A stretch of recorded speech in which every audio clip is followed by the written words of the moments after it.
Stick around, because what's happening with Keir Starmer and Isabel Oakeshott's shocking revelations is far from over. The political world is shaking, the Labour Party is in complete disarray, and the public is growing angrier by the day. If you thought this scandal had reached its peak, think again. This is just the beginning of what could be a career-ending spiral for Starmer. There's an undercurrent of something deeper here, something that hasn't fully surfaced, and it's driving Westminster into a frenzy. The whispers, the speculation, the outrage, it's all coming to a boiling point. Let's not waste time sugarcoating it. This is a political disaster of his own making, and every move Starmer makes now feels like it's digging him deeper into the hole. From the moment Isabel Oakeshott dropped her bombshell, the Labour Party has been thrown into utter chaos.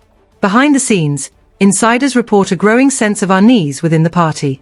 Tensions are escalating, with murmurs of senior members beginning to doubt Starmer's ability to lead.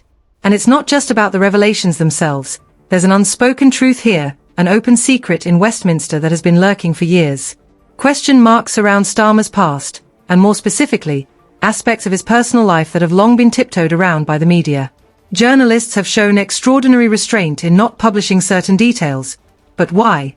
What's holding them back, and for how long? The Labour Party is beginning to fracture. What was once a unified front under Starmer's leadership is now splintering, with MPs and party insiders quietly fuming that his baggage is dragging them into the mud. Some party members are reportedly furious, feeling betrayed that Starmer's undisclosed secrets could put the party's chances of winning the next election at serious risk. The stakes couldn't be higher, and the cracks are becoming impossible to ignore. Could this be a fatal blow, not just for Starmer, but for Labour as a whole? And what about Isabel Oakeshott? Let's not underestimate her. Political analysts are already speculating that she's holding back even more damaging information, waiting for the perfect moment to strike again. If this first revelation has sent shockwaves through the political establishment, imagine what's still to come. This could just be the tip of the iceberg. Many believe Oakeshott is playing a long game, strategically timing her disclosures for maximum impact. What if she's only just begun? What if there's more, something so explosive it could obliterate Starmer's career entirely? The public's reaction has been nothing short of catastrophic for Starmer. Polls have shown his approval ratings nosedive almost overnight. Labour, once riding high in public trust, is now teetering on the edge as voters grow increasingly disillusioned. Social media is erupting with outrage, with voices from all ends of the political spectrum demanding answers. For many, this scandal has crossed a line. People are angry, and that anger is directed squarely at Starmer. The trust he once enjoyed is evaporating, and fast.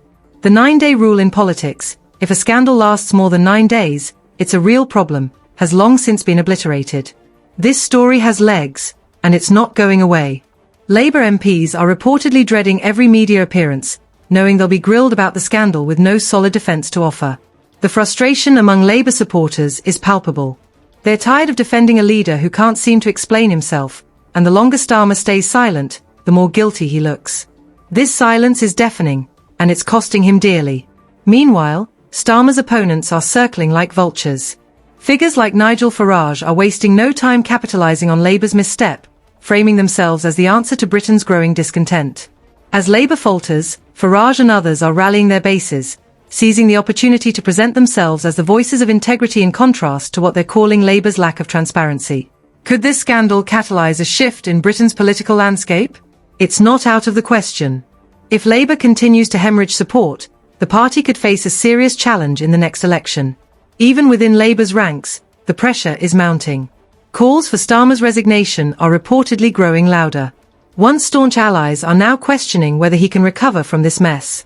Contingency plans are already being discussed, with speculation swirling about who might succeed him if he steps down.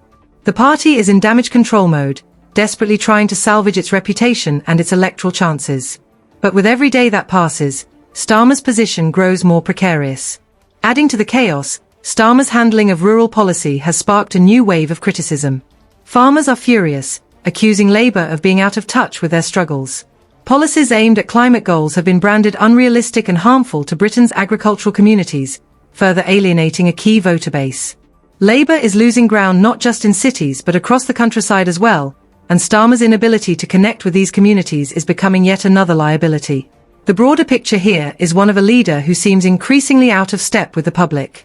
Starmer's wavering stances on key issues like Brexit have left both sides of the debate feeling betrayed. His promises on healthcare, public services, and wealth inequality have fallen flat, with many voters feeling they lack substance. This erosion of trust isn't just among the public, it's within his own party, too. Labour insiders are growing restless, questioning whether Starmer's leadership is strong enough to weather this storm. The media, meanwhile, isn't holding back.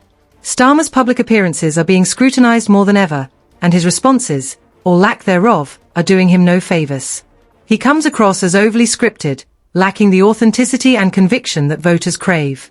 This perception of him as a career politician, more concerned with optics than action, is only deepening the divide between him and the electorate. So where does Starmer go from here?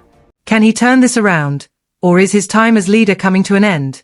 The clock is ticking, and the pressure is mounting. Labour's future hangs in the balance, and Starmer's next move could determine whether the party sinks or swims. Will he fight to stay in power, or will he bow to the growing calls for his resignation?